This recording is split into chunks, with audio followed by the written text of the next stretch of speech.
What's up? What's up? What's up? And welcome in to Sports Talk with me, your girl Whitney B. I'm here today, y'all. I was super busy, really super busy, y'all. See, y'all don't even see me today, but we ain't even gonna get to it. I'm gonna get the show done real quick for y'all because it's a busy time of the year, but it's such a good time of the year too. So let's get this show started.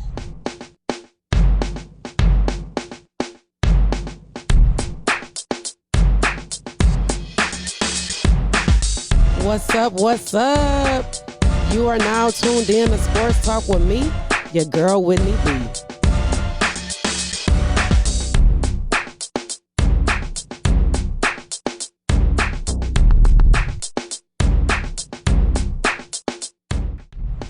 Y'all, let's freaking congratulate the Detroit Lions. Since the Lions started with that horrible 1-6 record, they are 5-1. Okay, like only lost to the Bills, which was super close anyway. Had Josh Allen and Stephon Diggs hugging on the sidelines, thanking God they won. I mean, beat the Vikings last week, 10-2, coming to the Den. They was already the underdogs though because everybody knew the Lions was gonna win. I mean, the Lions is on a hot streak, and then we come out. Just J-Mo, like, welcome to the league. First pass is a touchdown, like, wide open like this. But this is what Dan Campbell drafted him for. This is what we expected of him. He looks like he's still recovering good, doing this thing and fitting into this offense. And my God, St. Brown and J-Mo are going to be hot weapons. Chark. Oh my God, that touchdown pass to Chark was perfect in the way he paralleled to just get the touchdown. Is Jared Goff? Yeah, I'm gonna have to call that man his name. Is on fire. Okay, like I mean, I didn't even want to start with the Lions, but how do you not like where this? Congratulations to Dan Campbell.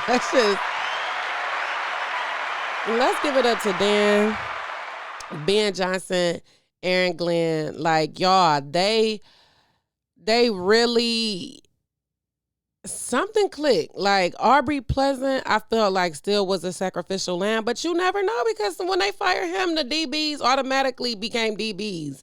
All of a sudden, like what the hell was he really doing to hold them back is the true question.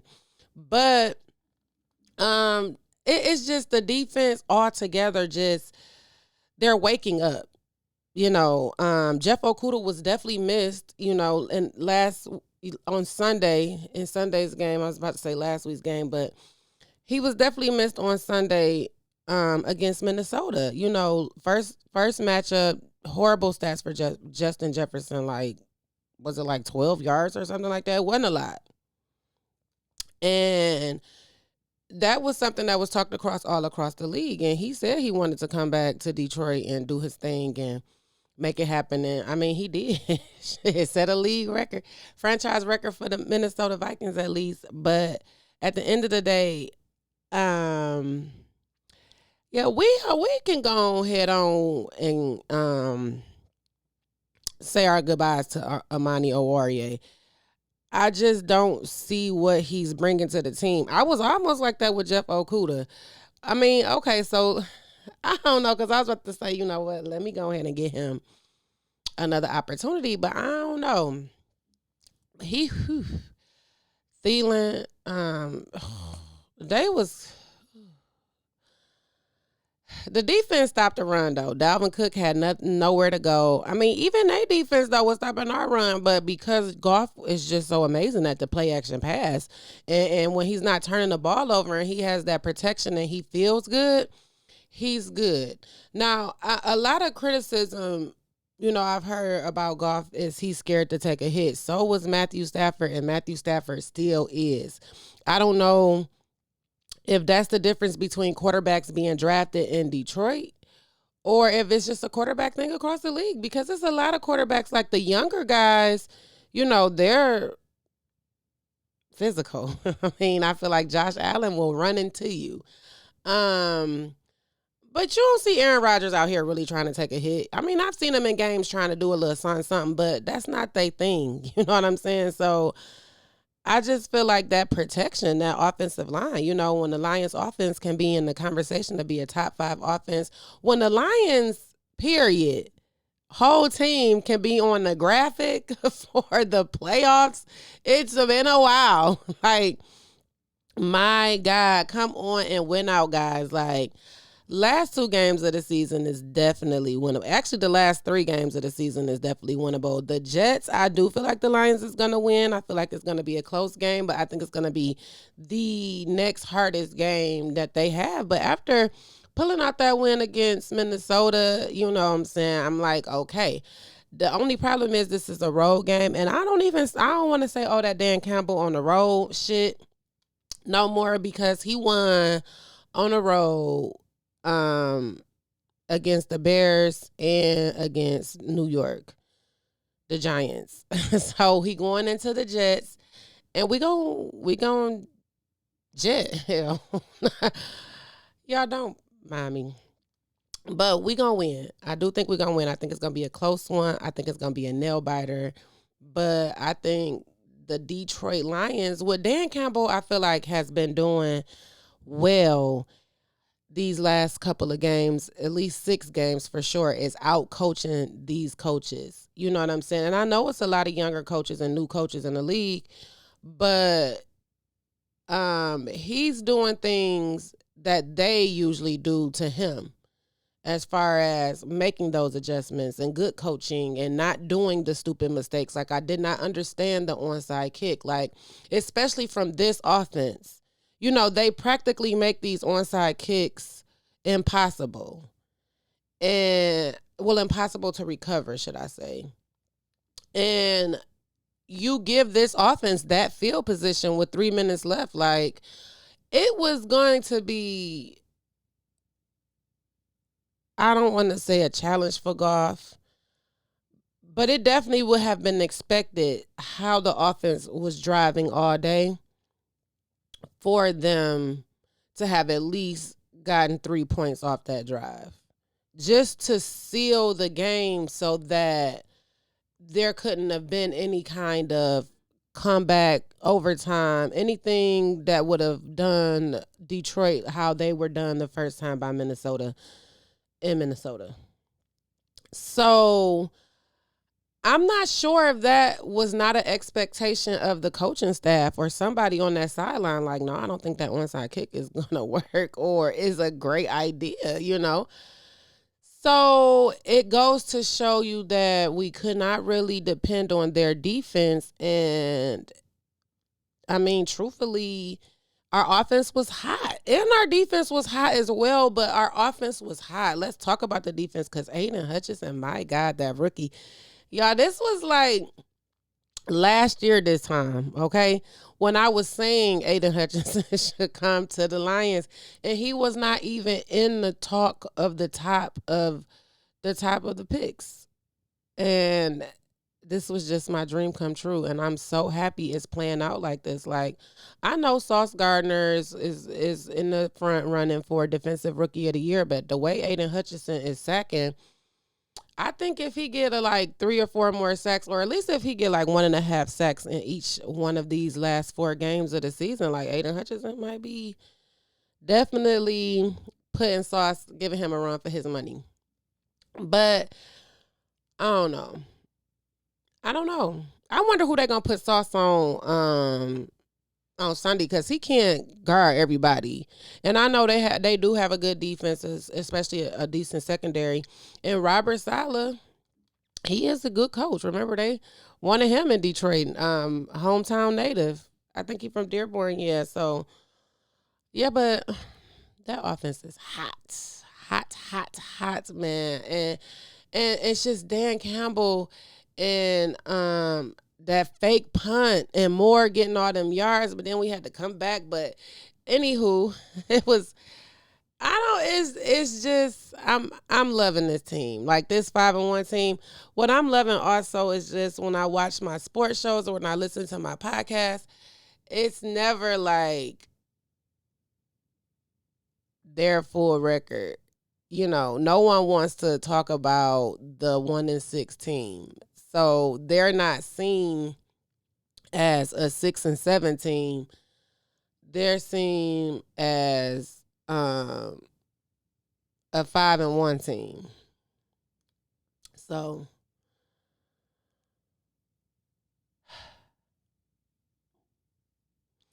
I'm just proud. Like, I'm really just, as a Lions fan, this is all you want to see them is win and compete for the division and, play in the playoffs and win a Super Bowl. And I do feel like finally, like, I know this is not going to be the year. And it's crazy because it could be the year because the NFC is weak as hell. So I do think the Lions could go all the way, potentially to at least to the Super Bowl. But this year, I'm just happy to see them not at the bottom of the division. I'm also happy to see that we can take it. Like, we literally, like, next season is ours. Like, thank God something, I don't know if Dan Campbell fell and hit his head and it clicked back on for him or something. I don't know. Like, but thank God for Dan Campbell. He is coaching his ass off right now. Like, if the Lions win out, Dan Campbell should be in the talks of the best coach of the year. Like, and Philadelphia's coach may get it, but it's just still like, my God, this is what we come for. Like, this is what we want to see. And they just giving it to us in Detroit, and I cannot be more happy, y'all. Like, I can't. I got to move on, though, because if I don't, I'm going to just talk about the Lions the whole show, which I know people will be here for because they are amazing. But another one of my favorite teams have also made a big accomplishment. Michigan is the Big Ten champs again.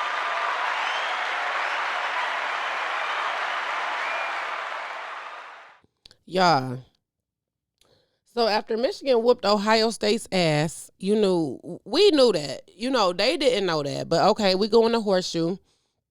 22 years later, whooped ass. Just like the last year. Like, CJ Stroud he was so discombobulated. Like, I don't know. And JJ, this young man was so poised. Like, and it's not in their way. Like, they're preparing now for the playoffs after beating Purdue in the Big Ten championship.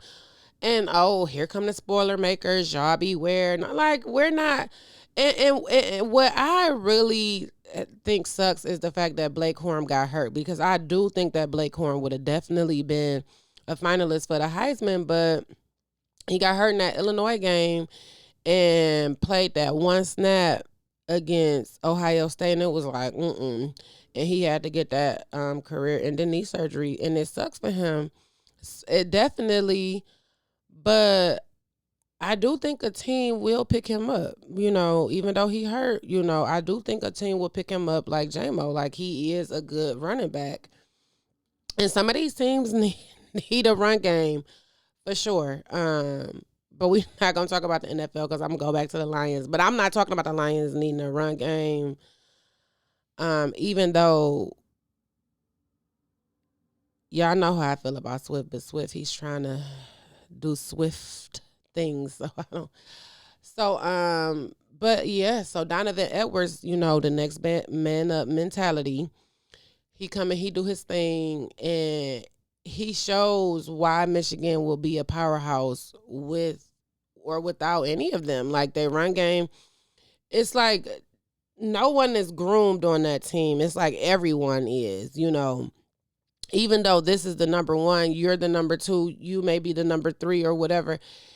You're all expected to go out at any time and play. So they're all prepared and good, like, regardless. So I think that at one point when we were all just frustrated with Jim Harbaugh, we're all have turned that around. Because I would admit, I was also frustrated with Jim Harbaugh. You can go back into earlier days of this show. before the last season when they had a phenomenal season. And I really was like, well, what are we going to do with Jim? And Jim is like, y'all get off my nuts. I'm about to show you. Okay.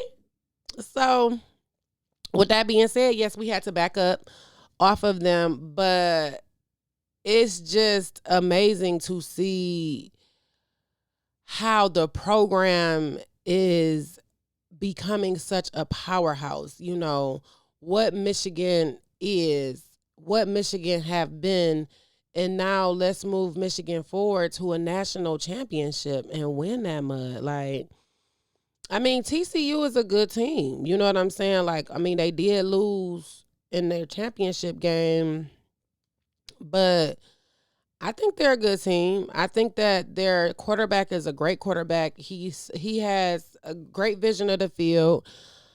But I do think that Michigan has the edge, and what Michigan does better, I feel both of them are great second half teams, but it's the adjustments that Michigan is able to make against all of the teams. Like, they will come out and play you, you know, they play to their opponent, but they just kick ass in the second half. Like, they shut all of that down. So I don't know. I think if I was a team, how I would have to beat Michigan is I would have to have some more things prepared for the second half that we wouldn't do in the first half. Um, just to try to have some shit in my back pocket, I guess, because I mean they're good and they're proving it, and it's 2 years in a row we there. Ohio State did get back in after that USC loss. So it's Michigan, TCU, Georgia, Ohio State. Um, I do think Georgia gonna whoop Ohio State's ass. It's just no question, but I don't know. It'll be a good game. I just, you know, college football. I love college football, but NFL is coming back on this Saturday, 3 games. So I'm excited about that because okay, bring football back at least on the Saturday because it's like the beginning of the end, and I don't like just even acknowledging that it's been a good season. So womp womp. But anyway, a few more things I want to talk about. BG is back home. Joe Biden did go ahead and um bargain. You know, they did a prisoner swap for Victor. And the world is in an uproar. You know, um I did a TikTok and people cuss me out. So I'm not gonna say too much because I don't want y'all cussing me out on my show. Um, you know, honestly, I don't care. I'm happy the girl's home. I don't think that what she was going through was anything. I understand everybody is like, what about the Marine and you know, all of this or everybody else. I understand people talking about, oh, but it was weed. And, you know, everybody's feelings and how they feel should be valid. What y'all need to really stop doing is trying to make everybody think like you think. Because that's not how the world works. And sometimes you don't always think right. Sometimes, and a lot of times, I'm sure everybody could think about a time here recently that somebody told them, hey, you know, hey, you got to chill. That wasn't right. And then you thought to yourself, you know what, that wasn't right. So chill on people. Like, you gotta be super bored and ain't got shit to do to argue with people on their social media about their opinion. I get it. It's supposed to be, you know, social, but some of y'all be wishing death on people y'all don't even know. Like, I'm sure a lot of them people on my TikTok that wish death on me probably see me all the time at Sam's Club and wouldn't come up to me or say anything in real life. So y'all gotta chill. You know, that's just it. BG home. She with her family. Well, she'll be with her family soon. I know at least her wife is in the vicinity, but let's be thankful another American is home. You know, when you can bring any American home and do what you gotta do, like do what you gotta do. And I want anybody who is like so up in arms about this Victor guy, Like, please send me the location to his warehouse where all these guns are still stored, or his plans that y'all know that he have to cause death against all these people that y'all saying he's gonna do that, because he been in jail for so long. He was about to get out anyway. So y'all, help me figure this out. Help me help you. Moving along, last thing I did want to mention from this week and give my opinion on that's gonna also piss some more people off is the Deion Sanders situation. Congratulations, you getting money, going to Colorado, and that's all fine and dandy. Um, yes, I do know that Deion did that CBS story because my husband put it on a few times. Made sure I saw it. So I saw it. How he complained about the conditions and what he has had to do at the school, and if a D1 school was to entertain him to come there, he would entertain that back. So we all kind of knew it was coming, or at least could figure it was coming. Me, what I just don't understand about his way and positioning is how you just come into the league here wanting to bring all of this national attention and all of this to HBCUs, which, he did. But it's more work to be done. Way more work to be done. And I know he can't do it all, but he just left you taking like the top players. So now it's going to be like all of that was for nothing. And it's more weird to find out when Colorado's athletic director came out to say that they don't even have the money to pay him. So they're going to depend on their boosters and other people to put their money together so that this man can get his check. I just don't understand that. Like, you got people screaming, well, he was working in the hood, where he chose to go to the hood. Like, he knew Jackson was hood before he went there. And there's crime everywhere. And it may not be as much crime in Colorado where he may go, or it might be better because they might find him somebody's house to live in. Who knows? But I don't know. I don't like the way he's leaving these kids. Like, you had all of these people excited about HBCUs and all of this, and it's just like, now what? Like, I don't know. And I don't know what the savior is going to be for black colleges. I mean, more alumni have to come up and donate to their schools and give back to their schools, their programs, especially when you want to see more people involved with the black colleges. He wasn't the savior. He wasn't gonna do it alone, and he did what he could, and I appreciate that and I applaud that, but I just don't like the way he's leaving. You not finishing practices. You still got games, but you a head coach somewhere else. Half the team want to now transfer. They would be good enough. He told them they wasn't good enough too. So imagine this being your coach. You done play hard for this man and y'all been winning. As soon as he get a D1 better job, nah, you ain't good enough to go to these kind of schools when I've been, playing hard for you all this time. Like that, just some of the stuff that played out at the end of this, I don't agree with. I don't. And I'm glad I don't have a child to be in the middle of that at this point, because I would be frustrated. Like, whew. But more power to him and Colorado. I don't know. And I'm hoping that HBCUs, like, it's people who have gone to HBCUs and have graduated from these schools and these programs that will wake up and say, okay, something's got to give, So, I don't know, but that's my show, y'all. I got to get out of here. I just wanted to talk about a few things this week. Get to it, get my opinion out here, not leave y'all with no boring show. It's Christmas time. If you're looking for some inspiration, somebody whose life is giving them hell and they just need some inspiration, want to read about something to, get up and keep going. Go to mywhitneyb.com/life support, or on Amazon, search Life Support Success Against All Odds by Whitney B. You can definitely find me there. Definitely a good book. Read the reviews. I appreciate y'all, and I'm out.